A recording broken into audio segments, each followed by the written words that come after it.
আচ্ছা ভাই। এই যে এই লোকটা যে প্রতিদিন দোকান আহে অলগে টাকা থাকে না, আর কি টাকা ছাড়াই দোকান আহে? আমগুলোকে তো ঠিকই টাকা থাকে, অলগে টাকা থাকে না কে? আরে বিপদে পড়ছে দেখেই তো লইছে, সব সময় কি সবার কাছে টাকা থাকে? দিয়া যাই বনে।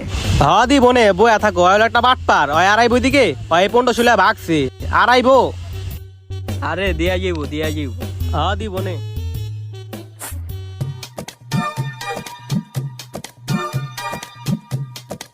আচ্ছা ভাই, আপনার না 3,000 টাকা বাকি ছিল, এলন ভাই। আরে ভাই আপনি তো পরেও আয়া দিয়া যেতে পারতেন, এত তাড়াহুড়ার কি দরকার ছিল? আরে না ভাই, কি রে, এই শোনা ভাই। হ্যালো, হ্যাঁ আচ্ছা আমি দেখতাছি। আচ্ছা কি ভাই কোনো সমস্যা? না ভাই, সমস্যা বলতে কি, ছোট ভাই একটা গাড়ি কিনছে তো, আর কিছু মাল লাগতো। আরে ভাই আপনার ছোট ভাইয়ের মাল লাগবো, কি লাগবো লন না? আমি তো